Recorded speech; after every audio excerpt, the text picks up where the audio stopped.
If you mention fraud, then it's a very broad term, right? It can be anything. From our team perspective, of course, the primary thing is any kind of monetary losses.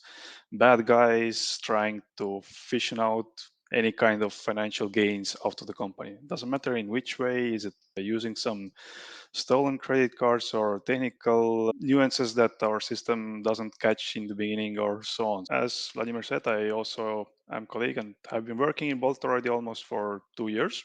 And the main objective for me is I'm leading a team who is fighting against fraud and catching the bad guys. So there are many different techniques, but on broader term, it can be anything, right? Not only stolen credit cards, but for example, even if you find a loophole in the system or you try to abuse some kind of campaigns, right?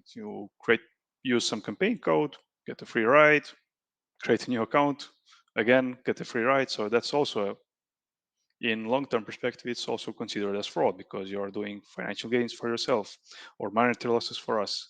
It can be also, for example, abusing customer support, like asking, "Hey, I didn't receive the food," trying to get the refund, but at the same time you did receive the food, right? So that's also a clear sign of fraud. So there are different aspects to it, and finding a proper terminology for this really depends on the scope of the team that we are working right now. And we are focusing mainly on the financial losses for the company. Yeah, claiming you didn't receive the food when you actually did is fraud.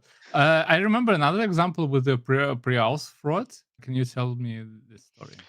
Well, pre-authorization fraud, that's also part of the financial thing. Like one obvious way how to get money out is to use a stolen credit card, use it, get the service what you want. Doesn't matter if it's a ride hailing thing or ordering food, and you get the food, right? You get the service. Another option is that, or technique that fraudsters are being using, is that you want to go there somewhere. For example, you want to do a ride hailing order from point A to point B. Our system predicts what is the potential price for this kind of ride. You go for the ride, and at the end of the ride, we want to capture the money, right? We want to receive the actual payment based on the prediction. And if for some reason the prediction is now higher, it doesn't matter if it's some traffic ongoing in the city or some technical nuance that inflates the price, then this amount of money might not be on the credit card anymore. So this creates the situation that we call the failed payment. And since there is no money on the credit card, we don't get the money. Right. So it's very similar to using a stolen credit card that we get the money, but in the end, there will be a chargeback and the money goes still back to the original card owner, right? Because the card was stolen. All right. So basically, the fraudsters get some advantage out of both. Yeah. On a high level, Oh, that's exactly the case.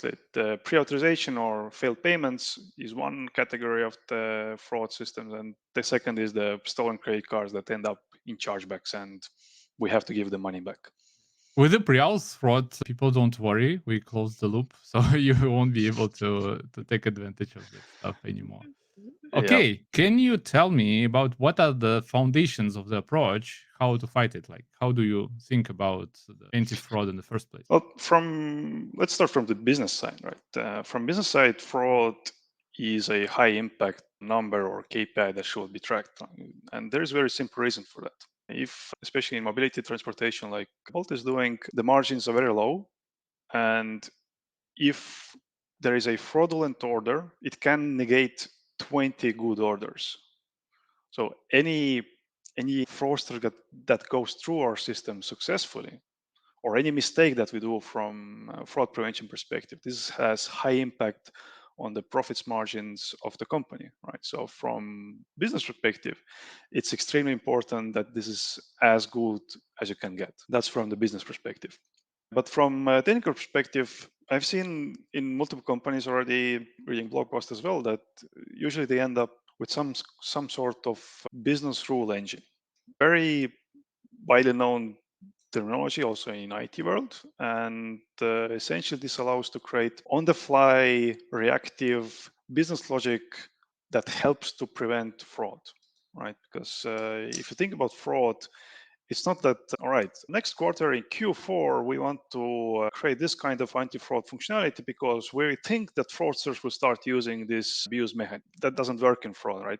What you have to do is that you have to react. It's like a dancing with fraudsters all the time, constant fighting with them, trying to up one yourself, like with them, and constantly trying to understand what is the next pattern that they are trying, then shut it down, find a new pattern, new loophole, shut it down, and so on. So it's never ending game between you and the fraudsters. Everyone wants to win here, right? Fraudsters want to get money. We want to prevent So giving them money. it's a competition who is more creative.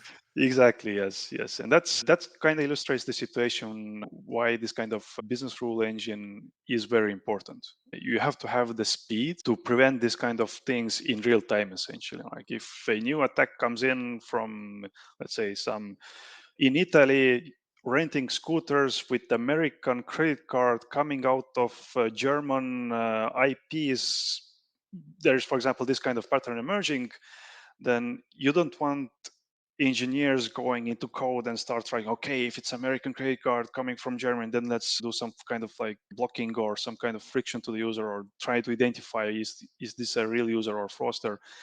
This doesn't work through engineers, right? So you have to give whoever is finding the patterns, in most cases it's fraud analyst role, they find the pattern and they need to shut it down immediately, like without any engineering help.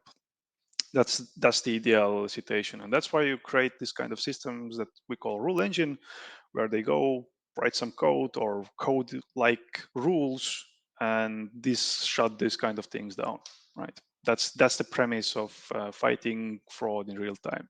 So when this business rule engine starts working, so it's like when the order is created, when the money is captured, like in between, afterwards. That's a good question, yeah. But that's usually the premise of the rule engines. Like in our team, or even in whole both, like most of the business decisions that happen on our platform, doesn't matter if user clicks confirm order or takes a picture of a parked scooter in the end of the ride, or if you want to change the destination of your ride hailing order, everything goes through our team, and we have to give in real time a decision.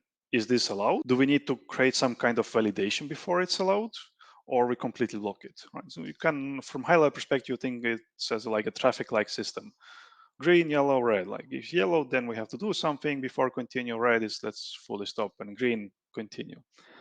And that's where the keyword real time also comes in. Like if you think from the user perspective, it's very important to be responsive. Like no one likes slow apps.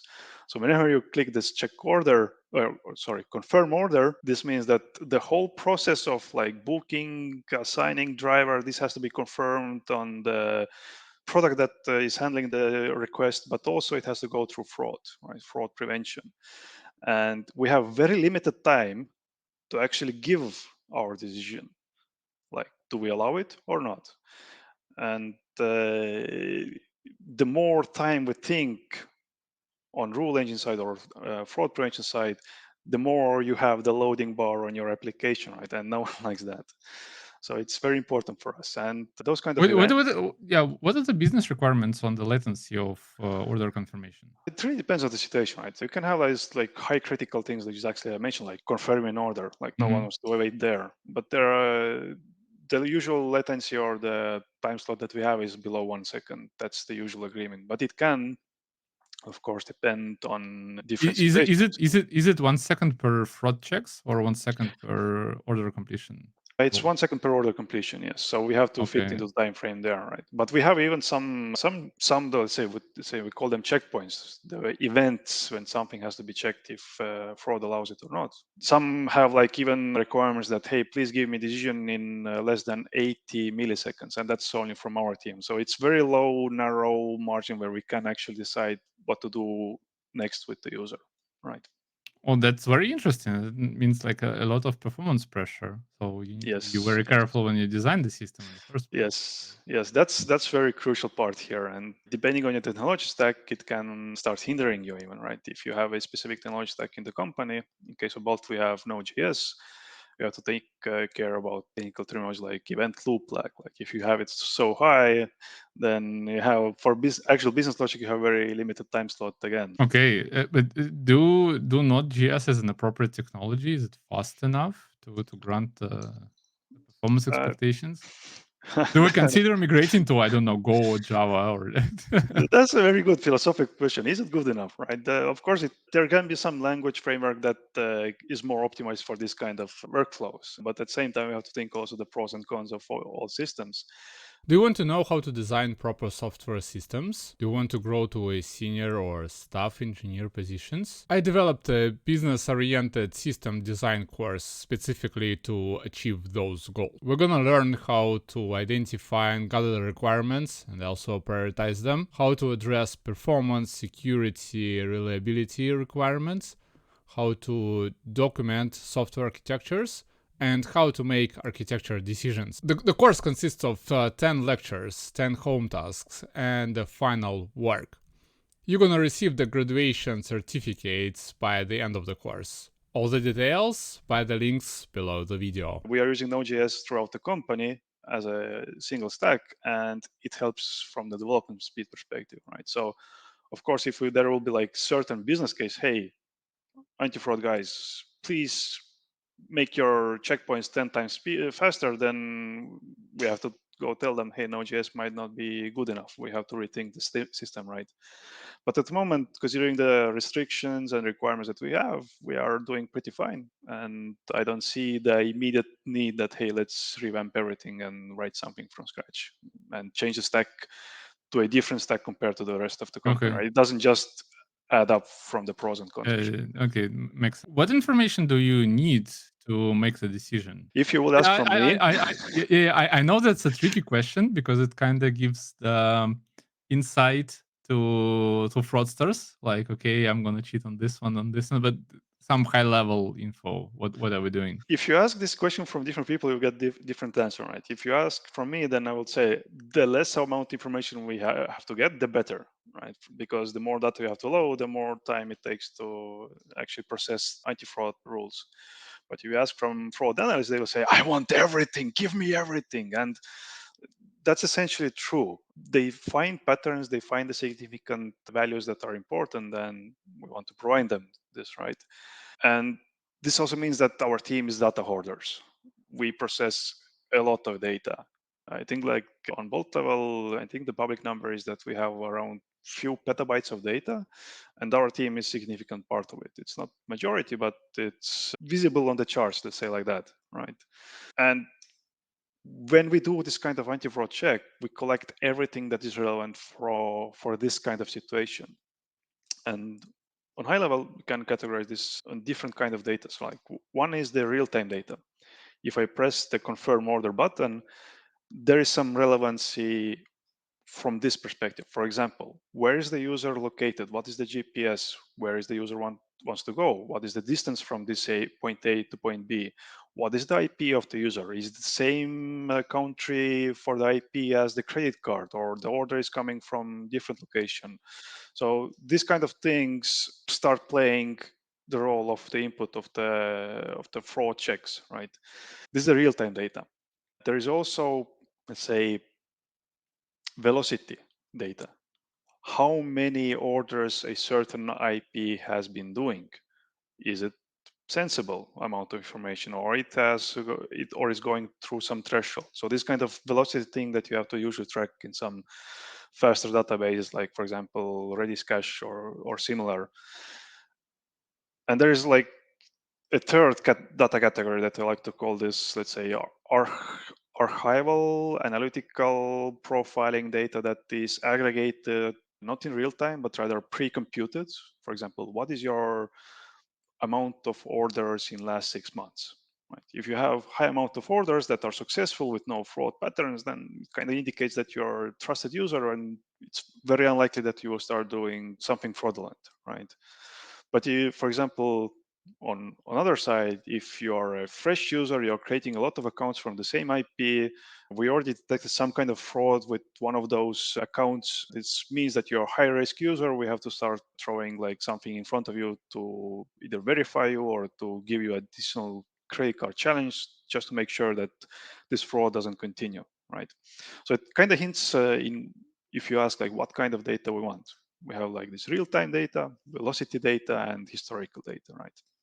So we gather all sorts of data to get the context to when the order is happening in order to make the conclusion if it's like a trusted user, trusted order, how sure we are in what is happening exactly. Yes, yes, and that's one of the things that is different, for example, with banking, right? Like for example, I think in European Union you have the limit of 10,000 euros per month or some other time frame. I don't know the exact numbers, but there is a certain, like, if you go above some threshold, some additional checks have to be triggered for you, for example background check or ask where this money is coming from, right? And that has like very specific threshold.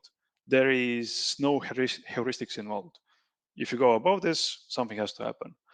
But in our team, since we have to gather a lot of data and this kind of different data sources, different databases, different ways of getting it, and you not always get this data in time, right? You have this limited time slot, and this means that your data is impartial.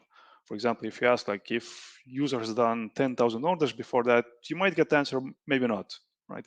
And this creates, at least in our case, that we have rather heuristical approach, not certain like must have threshold based limits, or but rather like, hey, we have this signals, that signal, from there another signal, let's combine them together, let's evaluate them, whatever we manage to gather up for this kind of this check, and then we give out the result, right? So if we miss some data, nothing bad happens unless it's like recurring issue and there's an incident or something, so on, and it has high impact pattern for detecting fraud. So do we build the probabilistic models for the orders? Okay, and we're Uh, kind of banking on this.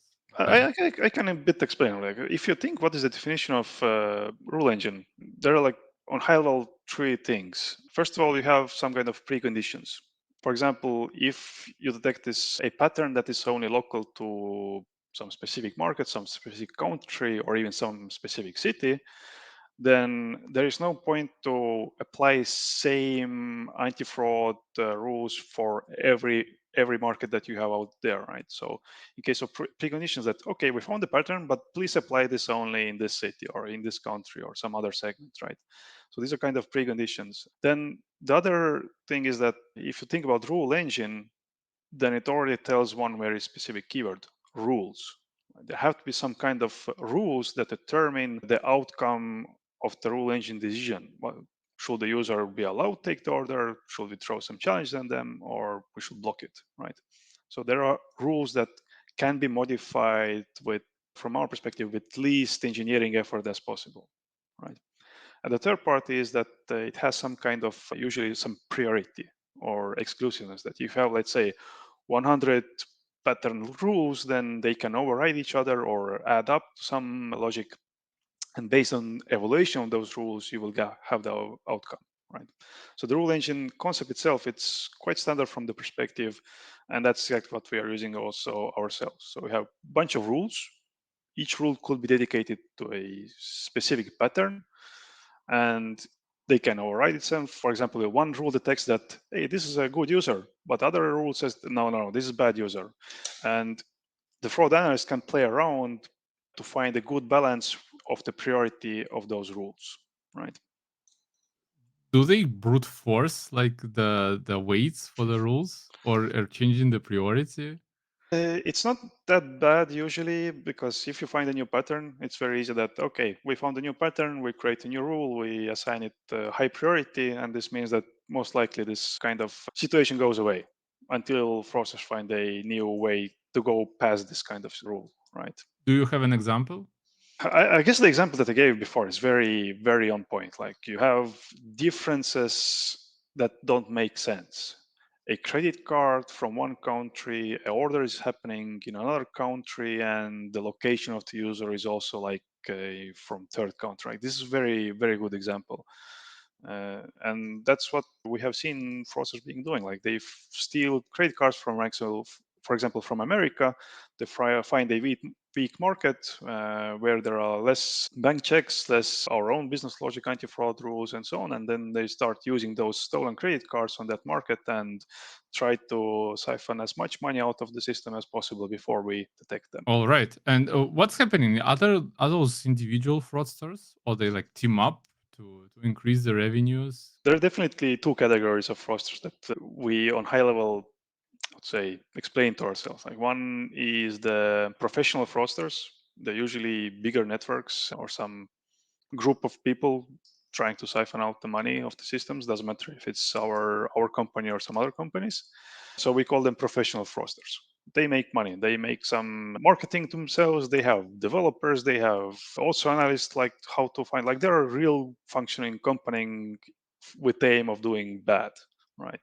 So these are professional fraudsters, but we also have friendly fraud. For example, some individual users who are using the application, they find a loophole and start abusing it. And then in worst case scenario, they go to some Facebook or forum or Reddit and post that, hey, if you do this, then you get that, right? We have had examples of that as well. For example, in scooter rentals, one person found out that if you cancel order before 1 minute reaches and immediately start a new one, you get continuous nice ride, right?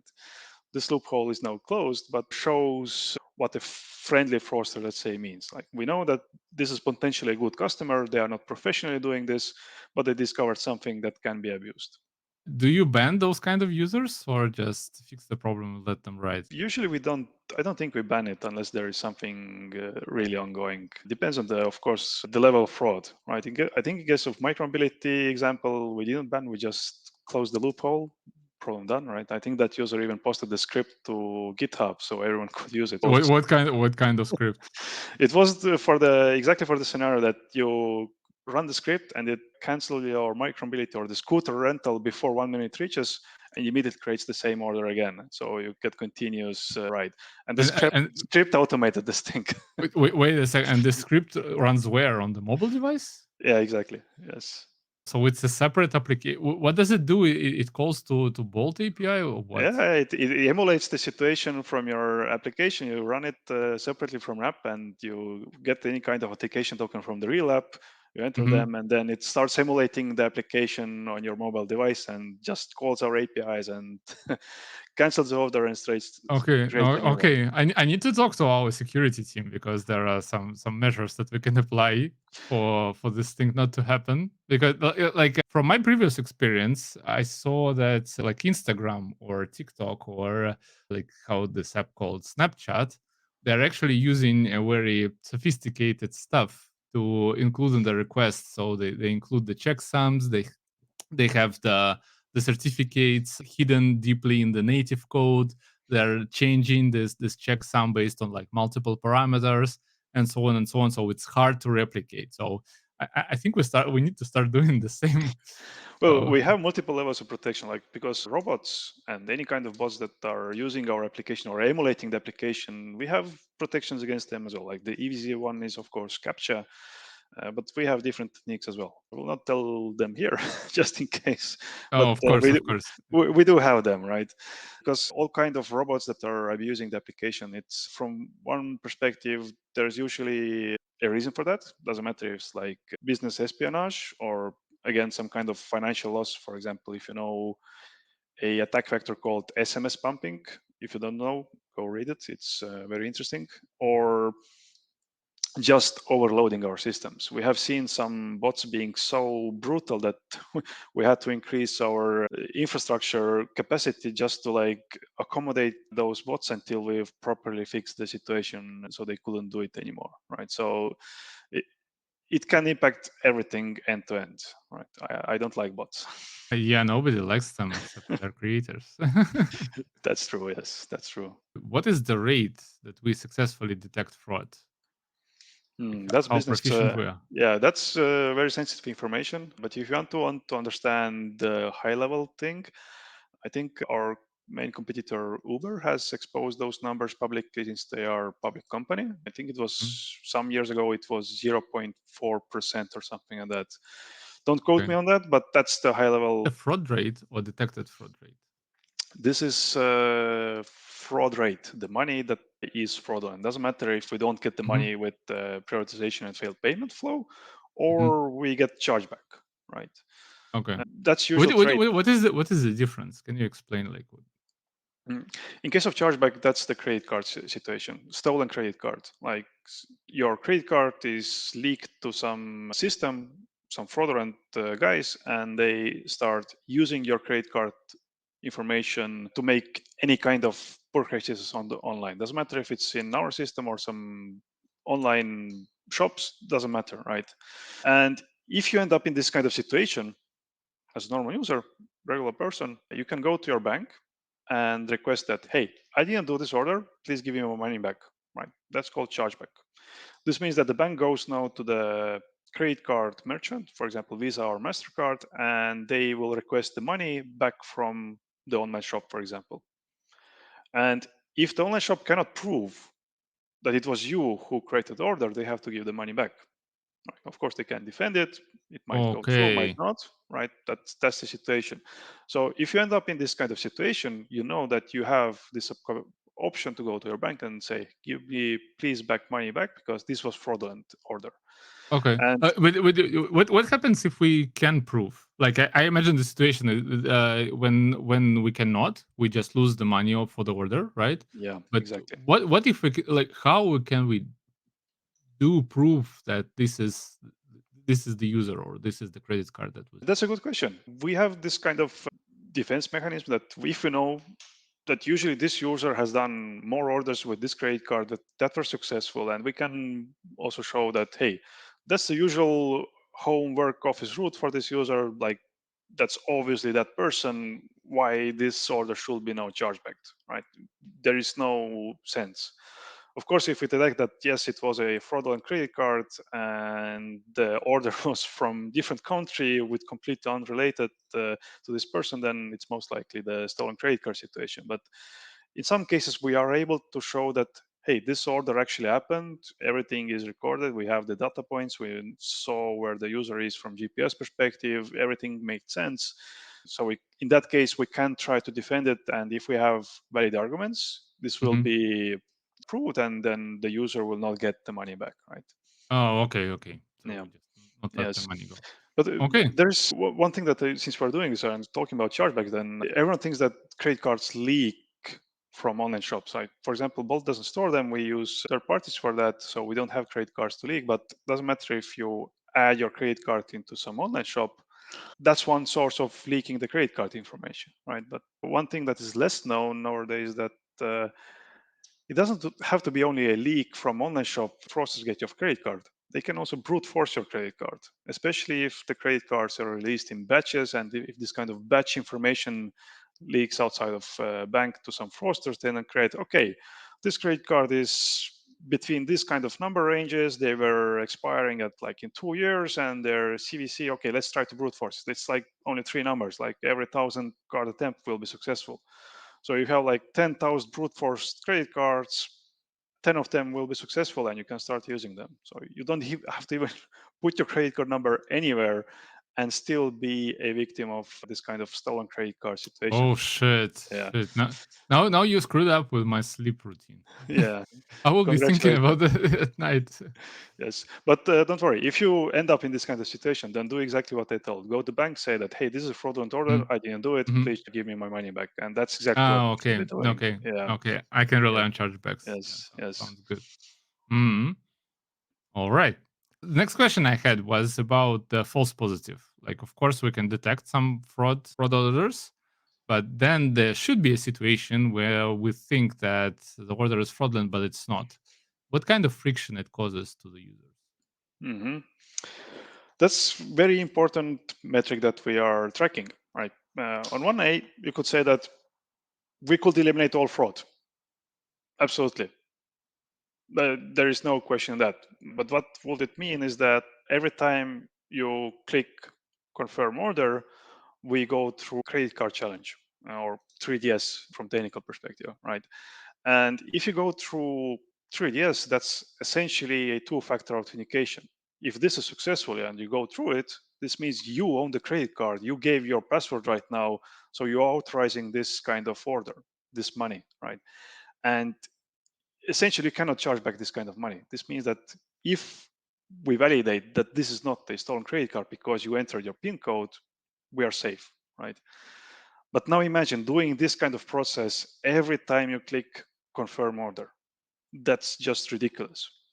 And that's exactly from our team perspective, we have to find the balance between preventing fraud and also creating too much friction to the real users, so they say, okay, this is too annoying, I will go to some another app and start using them because it's more comfortable, right? So the balance between actually detecting fraud and giving too much headache for real users, that's the thing that we are tracking. And as mentioned, it's the false positive rate, right? The false positive means that we think it's fraud, but in reality it's a good user, right? And we want to try to keep this as low number as possible. For example, if you think from sales perspective, you want to have a seamless onboarding experience for the user as possible. And if you create a new account, you want to go to the actual order creation as fast as possible. But if fraud starts throwing all kind of frictions and challenges at you, not only challenge but also some kind of identity verification, then it becomes very, very annoying, right? Oh And yeah, I remember the case where I had my friend from Spain staying at my place, and he wanted to get a taxi both specifically to Vanasadam, to the port to get on the ferry, and they started ordering the taxi and got this challenge like, "Hey, give us your ID." He was so frustrated, like at the borderline, like just calling by an old fashioned phone service to get a taxi instead. So yeah. exactly. That's exactly the case that we are trying to avoid, right? We want to keep the false positive rates where we detect incorrectly that it might be fraud as low as possible, right? To have the good user experience, right? So that's the situation. But I already mentioned one of the keywords that you asked for, like the 3DS challenge for credit cards is one way. In case it's very high risk user, we can also ask for verification if it's needed. For example, if you're doing the car sharing orders where you have to have driver license because that's a must have, then in that case we have to do it's not per se for identity verification, but at least to verify that, hey, you have actually driver license, right? So there are different techniques that we can use, but the challenging and making sure that your credit card has enough money, I guess these are the two main ones. All right. Yeah. What I wanted to ask also is, are only the customers or like riders, eaters are doing the fraud, or it's like more complex landscape? Of course, it's more complex landscape. Fraud is everywhere. Everywhere there is money and there is fraud, right? The bad guys see opportunities everywhere. We had even cases where some restaurant managed to slip through the all kind of verification detections and anomaly detections and managed to like cash out quite a lot of money by simulating a lot of food orders through their own system, right? Not through their own system, but through their own courier and their own end users. Like they created the end-to-end flow, and with this created this kind of loop where the money goes out. We Why, have pretty good why, solution. why, why, why do they do that? In order not to pay the commission to Bolt? That case was essentially just siphoning money out with stolen credit cards. Like if you find some kind of blind spot, you can Ah, create okay, quite, okay, okay, okay. yeah, So you can create like this burst of this kind of like fraudulent orders, and voila, you're in short-term perspective a bit richer, right? okay. Yeah, I remember another case when the driver was claiming like a significantly more amount of the commission for the trip that was supposedly to happen because there's a very long loop on the road to get to the location, but instead they were like right in front of the location because there was no U-turns and so on and so on.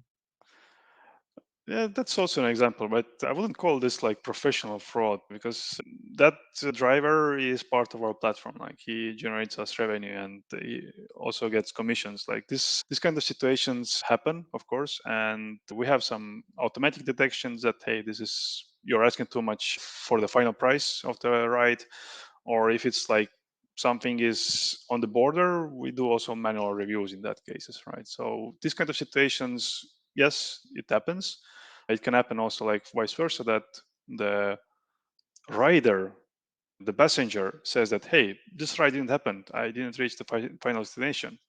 And then it's like, who is right here? Did the taxi driver do the ride, or what happened there? Like, it's very difficult situation to understand, and there are different processes how we handle these kind of situations, right? So But this is not professional fraud, in my opinion.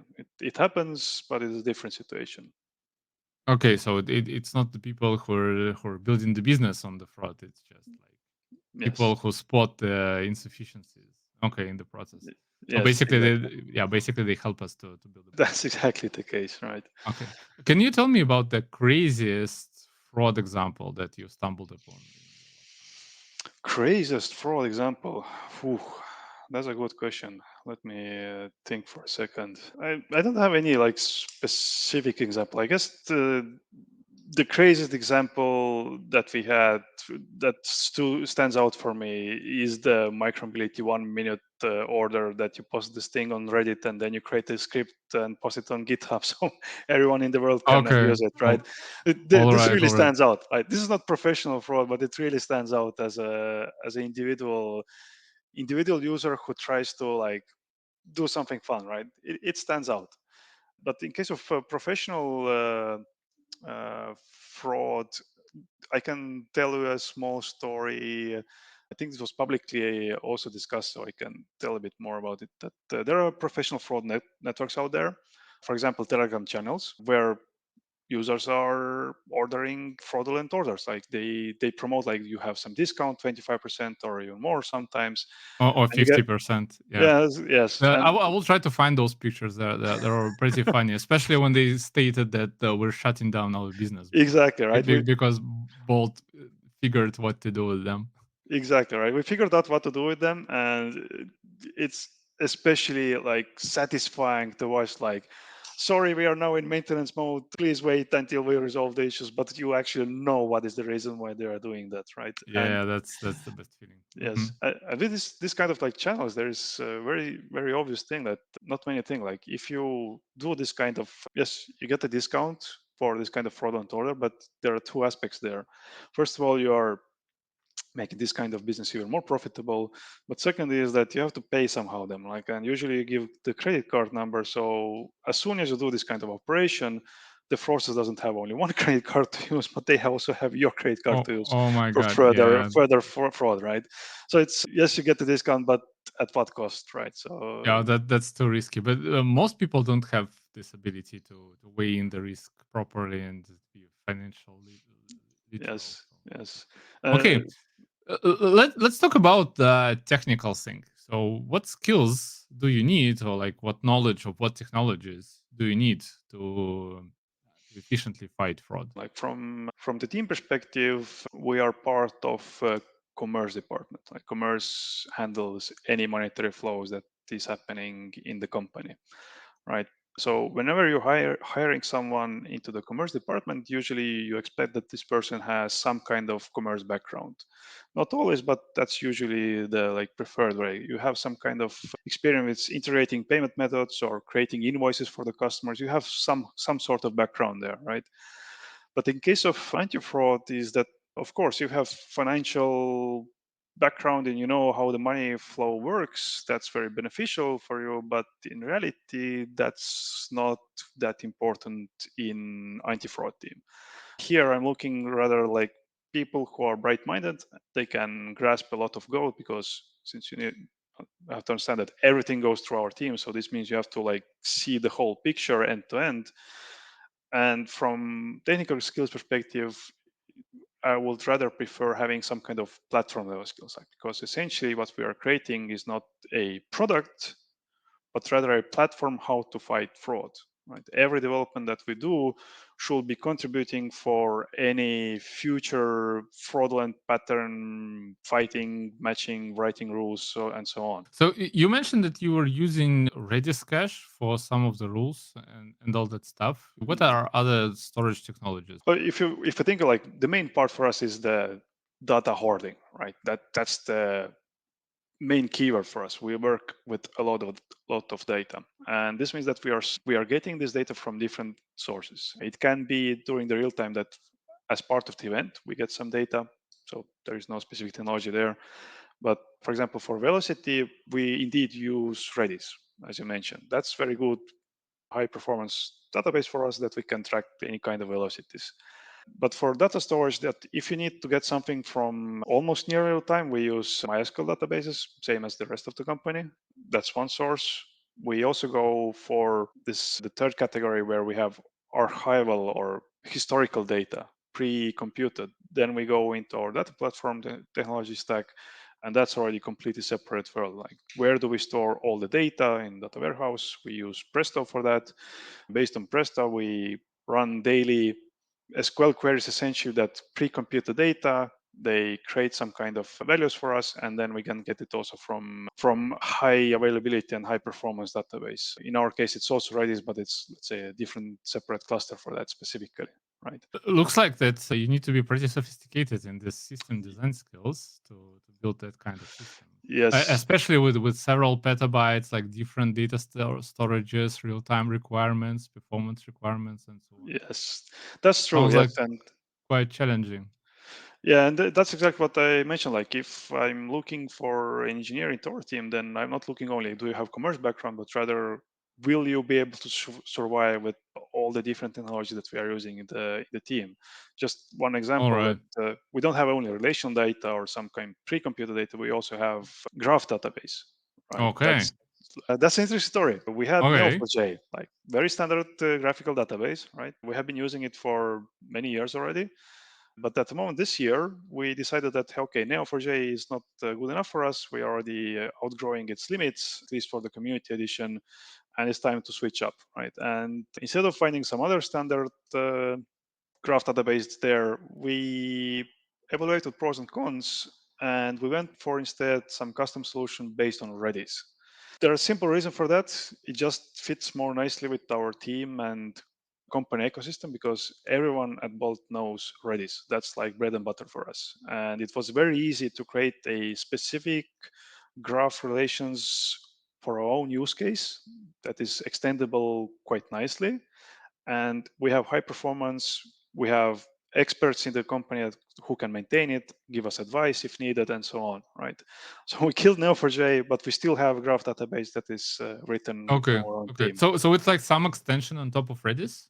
Exactly, yes. There is Okay. actually existing a dedicated library as well, like Redis Graph, I think it was the name. Mm-hmm. Mm-hmm. But unfortunately, we evaluated this one as well, but unfortunately, it's in maintenance mode only, so it's not being developed anymore. So we decided, okay, let's take the best part of it. Let's see how they did it. Let's write the small code on our side, and we're done Oh, with it. okay. So we're building our own extensions on top of Redis. Exactly. Yes. That's a nice thing.